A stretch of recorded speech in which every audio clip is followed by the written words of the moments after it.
में धमाकों की मात्रा भले ही कम हो गई, लेकिन पुतिन ने यूक्रेन पर विध्वंसकारी हमले शुरू कर दिए। यूक्रेन पर 550 ड्रोन से स्ट्राइक कर रूस ने कोहराम मचाया। रूस के हमले में अमेरिका से मिला यूक्रेन का F-16 जंगी जेट भी तबाह हो गया है। वहीं पुतिन के प्रचंड प्रहार से भड़के जेलेंस्की ने लैंडमाइन ओटावा कन्वेंशन से यूक्रेन को अलग कर सबसे भयानक युद्ध शुरू कर दिया है। यूक्रेन पर भयंकर हवाई हमले, जंग में कूदा नाटो। यूक्रेन पर रूस की हवाई सुनामी, नेटो ने उतारे लड़ाकू विमान, रूस के जेट आमने सामने, पोलैंड से खुला मोर्चा, पुतिन की परमाणु धमकी, एटम बम से सर्वनाश युद्ध। 40 महीने से ज्यादा की जंग में पहली बार ऐसा हो रहा है कि यूक्रेन को रूस की हवाई सुनामी से बचाने के लिए नेटो के जेट पोलैंड में उड़ान भरने लगे। दावा किया जा रहा है कि 24 और 25 जून को हैग में हुई नेटो समिट के बाद से रूस ने यूक्रेन पर अब तक के सबसे घातक और बड़े हमले किए। हम आपको दिखाने जा रहे हैं कि क्या अब नेटो रूस से सीधी जंग का मन बना चुका है। क्यों नेटो के लड़ाकू जेट रूसी हमलों को रोकने के लिए बड़े पैमाने पर मिशन पर निकल चुके हैं। हम आपको ये भी दिखाएंगे कि क्या जेलेंस्की का वो दावा सही है जिसमें उन्होंने कहा है कि रूस ने लगभग 4 साल की जंग में यूक्रेन पर 28,743 शाहिद ड्रोन से हमले किए। हम आपको ये भी दिखाएंगे कि क्यों रूस ने अब यूक्रेन के 5 प्रांतों को नहीं बल्कि पूरे पूर्वी यूक्रेन पर कब्जे की जंग छेड़ दी। अब आप देखिए रूस और नेटो कैसे जंग के बेहद करीब आ चुके हैं। जरा कल्पना कीजिए, अगर नेटो के 32 देशों के लड़ाकू विमान रूस से सीधी जंग करेंगे तो क्या रूस उनका मुकाबला कर पाएगा? जरा कल्पना कीजिए, अगर नेटो के 32 देशों की आर्मी रूस के बॉर्डर में तबाही मचाएगी तो क्या रूस उनका सामना कर पाएगा? हम आपको बता दें कि ये कल्पना से ज्यादा अब हकीकत में होने जा रहा है, क्योंकि जेलेंस्की का यूक्रेन रूस से सीधा मुकाबला नहीं कर पा रहा है। 28 जून से अब तक रूस ने यूक्रेन पर इतने भीषण हमले किए हैं कि अब नेटो के लड़ाकू विमान भी रूसी हमलों को देखते हुए युद्ध के लिए तैयार हो चुके हैं। पोलिश सेना के मुताबिक 29 जून की सुबह सुबह नाटो देशों ने लड़ाकू विमानों को रवाना किया। दावों के मुताबिक यूक्रेनी अधिकारी का दावा है कि रूस ने 3 साल से अधिक समय में देश पर सबसे बड़े पैमाने पर हवाई हमला किया है। पोलैंड के ऑपरेशनल कमांड ने कहा कि रूस द्वारा यूक्रेनी धरती पर रात भर हमले करने के बाद उसके लड़ाकू विमानों के साथ साथ अन्य नाटो विमानों को भी जमीनी हवाई सुरक्षा और टो ही प्रणालियों के साथ हाई अलर्ट पर रखा गया है। इधर जेलेंस्की ने दावा किया कि जब से जंग शुरू हुई है तब से अब रूस ने यूक्रेन पर 28,743 शाहिद 136 ड्रोन से यूक्रेन पर भीषण हमले किए। उधर यूक्रेन के राष्ट्रपति जेलेंस्की का दावा है कि विशेष रूप से रूस को दुनिया में किसी भी शासन को परमाणु हथियार देने वाली धमकी देने का कोई अधिकार नहीं, जिसमें तेहरान में शासन भी शामिल या कोई भी अन्य जो परमाणु विस्फोटों की शक्ति के साथ पागलपन का समर्थन करने की कोशिश कर रहा है। ताजा जानकारी के मुताबिक इस वक्त रूस की स्कंदर M मिसाइलों ने यूक्रेन के चीथड़े उड़ाकर रख दिए, जबकि राष्ट्रपति जेलेंस्की रूस से आखिरी जंग करने के लिए नेटो देशों से आखिरी जोर लगाने की गुहार लगा चुके हैं। हैग में नेटो समिट के दौरान जेलेंस्की और ट्रंप की 50 मिनट की मीटिंग और नेटो के 32 देशों ने जिस तरह से रूस से अगले 10 साल तक जंग करने की तैयारी शुरू कर दी, उसने रूस को परमाणु युद्ध के लिए मजबूर करना शुरू कर दिया। रूस के विदेश मंत्री सर्गेई लावरोव ने एटम बम से तीसरे विश्व युद्ध को लेकर जो प्रलयकारी चेतावनी दी है, जरा उसे भी जान लीजिए। रूसी विदेश मंत्री सर्गेई लावरोव ने एक नई चेतावनी जारी की है कि परमाणु प्रलय घड़ी आधी रात के करीब आ रही है और तीसरे विश्व युद्ध की आम चर्चा हो रही है। लावरोव ने दावा किया है कि रूस ऐसी परमाणु तबाही से बचने के लिए काम कर रहा है और राष्ट्रपति डोनाल्ड ट्रंप की सामान्य बुद्धि की इसलिए प्रशंसा कर रहा है ताकि अमेरिका और नेटो परमाणु तबाही से बच सके। रूस की सरकारी तास समाचार एजेंसी के अनुसार तुर्कमेनिस्तान के विदेश मंत्रालय में एक भाषण में लावरोव ने कहा, वैश्विक सुरक्षा शायद आज सबसे महत्वपूर्ण मुद्दा, खासकर जब कुख्यात परमाणु प्रलय घड़ी आधी रात की ओर बढ़ रही है।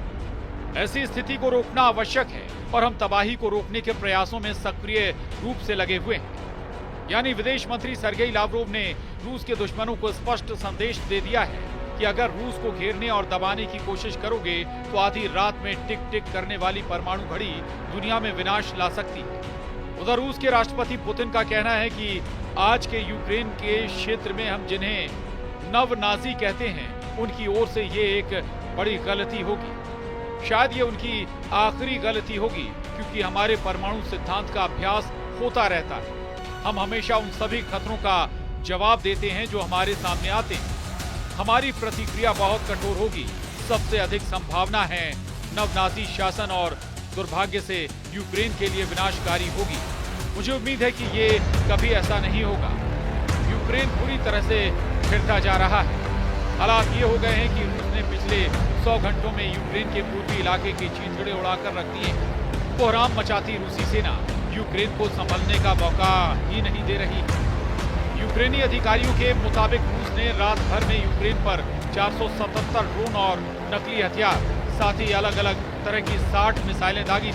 यूक्रेन का दावा है कि कम दूरी की बैलिस्टिक मिसाइलों में से 1, कैलिबर क्रूज मिसाइलों में से 4 और 33 के 101 मिसाइलों को मार गिराया गया। यूक्रेन की वायुसेना के एक अधिकारी कर्नल यूरी इग्नाट का कहना है कि रूस ने 3 साल से अधिक समय से चल रहे पूर्ण पैमाने के युद्ध में यूक्रेन पर सबसे बड़े हवाई हमले किए। रूस के रक्षा मंत्रालय ने एक बयान में कहा है कि उसने किंजल हाइपरसोनिक मिसाइलें सहित कई घायल हथियारों से हमले किए हैं। यूक्रेन की वायुसेना ने कहा कि रूस ने मॉस्को के दक्षिण पूर्व में अपने ताम्बोव क्षेत्र के ऊपर हवाई क्षेत्र से 4 किंजल मिसाइलें दागी। रूस ने कहा कि उसने यूक्रेन के सैन्य उद्योग और तेल रिफाइनरियों को निशाना बनाया है। यूक्रेनी अधिकारियों ने यह भी माना है कि उनका एक F-16 लड़ाकू जेट और पायलट रूस के हमलों को रोकने के दौरान मारा गया है। पिछली गर्मियों से अब तक यूक्रेनी F-16 और यूक्रेनी पायलट मारे जा चुके हैं। जेलेंस्की ने कहा है कि रूस ने पिछले सप्ताह यूक्रेन पर 114 से अधिक मिसाइलें, 1270 से अधिक ड्रोन और लगभग 1100 ग्लाइड बम दागे। 24 फरवरी 2022 से अब तक रूस के 1,61,000 वर्ग किलोमीटर इलाके पर कब्जा कर चुका है। ये यूक्रेन की कुल जमीन का लगभग 27% है। लेकिन उसके बावजूद जिस तरह से पुतिन ने ऐलान किया है कि यूक्रेन की जमीन पर जहां जहां रूसी सेना के कदम पड़ते जाएंगे वो जमीन रूस की होती जाएगी। उस ऐलान ने यूक्रेन के साथ साथ अमेरिका समेत नेटो के 32 देशों के होश उड़ा दिए हैं। 3.5 साल से ज्यादा की जंग में अभी तक यूक्रेन नेटो के साथ मिलकर रूस को अपने देश से खदेड़ नहीं पाया। जेलेंस्की ने गुहार लगाई है कि उसे भारी हथियार और बड़े पैमाने पर हथियारों की जरूरत है। लेकिन पुतिन ने जब से ऐलान किया है कि उनकी ऑरेशेनिक हाइपरसोनिक का उत्पादन 3 गुना से ज्यादा बढ़ा दिया गया है, जो किसी परमाणु हथियार से कम नहीं है, इस खबर ने नेटो के होश उड़ा दिए। रूस के पास सबसे ज्यादा परमाणु हथियार है। रिपोर्ट के मुताबिक 5,500 से ज्यादा परमाणु हथियार रूस के पास मौजूद है, जबकि अमेरिका के पास 5,044 परमाणु हथियार है। लेकिन यहाँ सवाल परमाणु हथियारों की संख्या का नहीं है, बल्कि हिम्मत का है, क्योंकि रूस अब यूक्रेन जंग में ऐसे दौर में पहुंच चुका है जहां उसे यूक्रेनी सेना के साथ साथ नेटो, यूरोपियन यूनियन, अमेरिका के साथ मिलकर घिरने में लगे। ऐसी स्थिति में पूरी संभावना है कि अगर रूस को लगा उसका वजूद खतरे में है तो वो अपने दुश्मनों पर परमाणु हमला करने में जरा भी नहीं चूकेगा। रूसी जनता यूक्रेन के अलावा 3 देशों को अपना कट्टर दुश्मन मानती है। रूस में एक सर्वे हुआ है जो मॉस्को स्थित स्वतंत्र शोध संस्थान लेवाडा केंद्र ने किया है। इस सर्वे में 1613 रूसी नागरिकों से बातचीत की गई। उनके मुताबिक यूक्रेन के अलावा रूस के कट्टर दुश्मन अमेरिका, ब्रिटेन और जर्मनी। इस सर्वे में 55% रूसियों ने जर्मनी को सबसे बड़ा दुश्मन बताया, जबकि ब्रिटेन को 49% रूसियों ने अपना दुश्मन बताया। वहीं यूक्रेन को 43% रूसियों ने दुश्मन बताया। वहीं अमेरिका को 40% रूसियों ने अपना दुश्मन बताया। इस सर्वे में रूस का नंबर 1 दुश्मन जर्मनी माना गया, जिससे सबसे ज्यादा रूस परेशान, जबकि दूसरे नंबर पर रूस का दुश्मन ब्रिटेन को माना गया।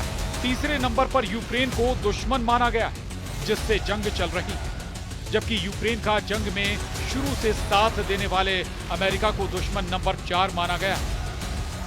जर्मनी को रूस का दुश्मन नंबर 1 मानने के पीछे कई कारण। यूक्रेन युद्ध के दौरान जर्मनी ने पश्चिमी देशों की अपेक्षा ज्यादा सक्रिय भूमिका निभाई।